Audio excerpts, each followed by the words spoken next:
Good afternoon, folks. Today is cutting day. We are going to cut the board today to begin making this. That was my rough idea of translating this visual concept into my version. All right, so translating this into that to make that ish, and I was debating how to cut, and I came up with my template. So it's actually going to look like this. I'll probably space the glass vials, bottles, whatever you want to call them, a little bit closer together because this, I believe, was almost half an inch. Yeah, and I'll probably go maybe a little more than a quarter inch. I'm not sure. Maybe 3/8. We'll see. Haven't decided on the spacing, and the reason for that is because of where I want this to fit on the counter. So might tighten it up a little bit on the side as well, because when I started thinking about how I'm going to cut this, there's not enough wood for 3 cuts, especially 3 cuts if I get rid of this groove. So what I'm going to do is use this side, so then I can go edge to edge. So I will have 3 attempts, and I'm going to make it 2 inches thick. So essentially everything will sit in about an inch's worth of depth. I can't see putting it anything deeper, and making it 3 inches thick I thought was just too big. 3 inches thick, or just under 3 inches. 2 and 5/8. To me, it was just too thick. So this is almost an inch, looks like 7/8, and to make it almost 2 inches, I think is going to be thick enough. So this is going to be 2 inches, and then last but not least, one more change. You saw the funnel. The funnel works, but it's not as functional as I would like. Fits great, but the mouth is just a little shy for a bunch of beans. So I picked up a salt and pepper corn funnel, which has a much larger diameter for the beans. So with this sitting in here, hold it up, dump it in, the beans are fine. Worst case, I do it like this. But this, a little more convenient for me. Same about it, almost the same size roughly. Different size hole that I will sink in here, and I'll probably be using my drill press, because doing it by hand with a spade bit is going to be challenging due to anything slightly off will tilt this bottle. So this goes back. Thank you very much, Rainforest folks, for your return policy, because it didn't work out for me. And I had a kit with a whole bunch of spade bits, and the one I was missing, or the one I didn't own, thought I owned, was 1 1/8. I had a 1 inch, and then I had to jump up to 1 1/4.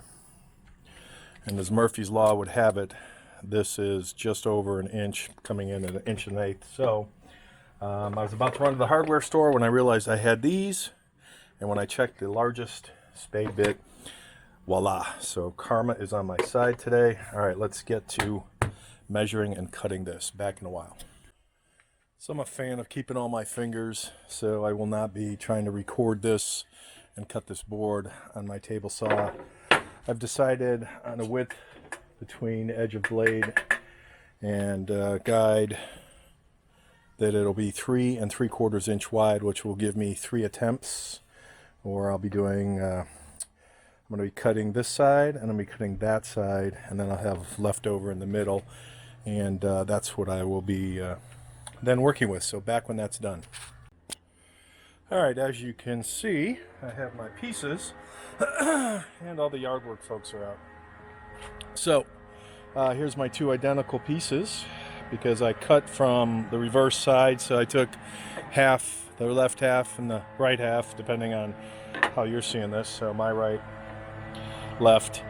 I have left over my saving piece, which is 3 7/8, and my 2 cuts are now 3 3/4, and I will be trimming this edge off on each side, on each piece, so that yes, there's a hidden groove, but ultimately you won't see that when those are glued together. Hopefully I'm in frame because I'm standing to the side of the camera.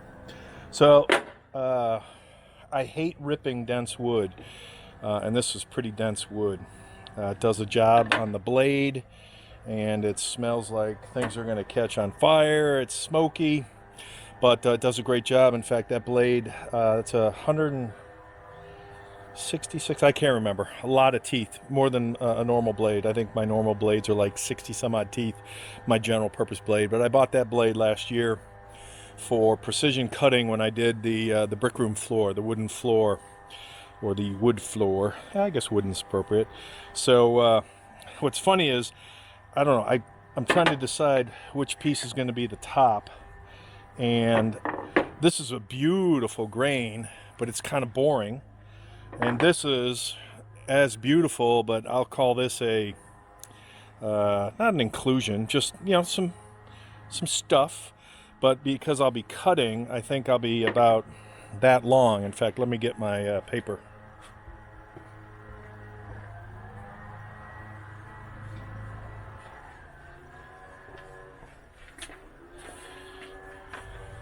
This is kind of the length of my template, so as you can see, it'll fit easily depending on how wide I leave the ends on each side, and that's what I'll be experimenting with now, so I know where to cut. And I'll probably start drilling. Actually, maybe I'll do some of the cutting first, so that I'm when I do drill, so maybe I'll do the cross cuts on the sides. Yeah, maybe we'll do that. All right, stay tuned. Again, I'll show it set up, but I won't do it live because bad stuff usually happens when I'm live like that. All right, so because I'm not sure where along these lines I'm going to fit this template, so obviously I've got probably about 4 inches worth of extra room, and I'm not sure I'm going to use this entire length of the template, or I may go longer. So right now my only goal is to cut this edge off all 4 sides, and I'm not going to double up just because of the amount of effort the blade has to go through on this dense wood, even though it is a cross cut, and I've got a little bit denser set of teeth on here than I do my other cross cut 10-inch blade. So I'm going to cut these now. Back in a bit. All right, so if you knew how the garage was stacked and racked, getting this drill press out is that was a little bit of work. So I have measured where I want I'm going to do 10, 5 in the front, 5 in the back vials, and hopefully my measurements are consistent.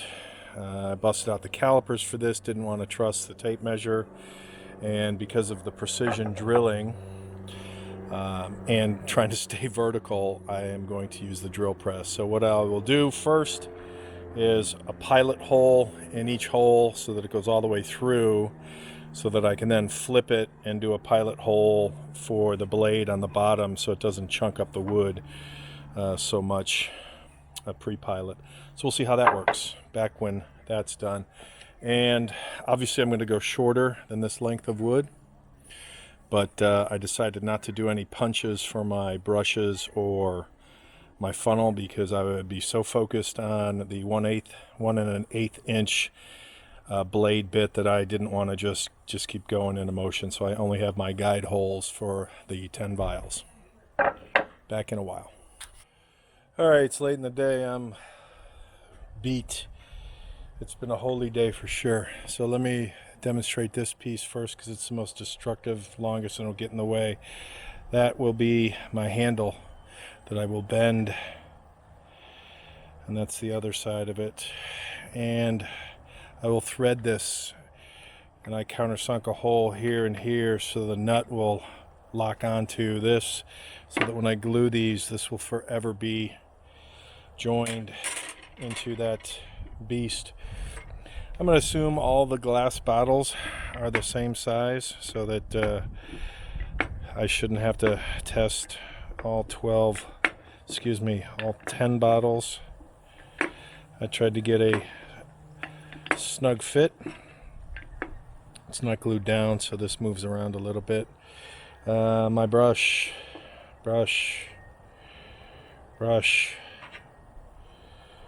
funnel. Sorry for the movement. That's kind of what that'll look like.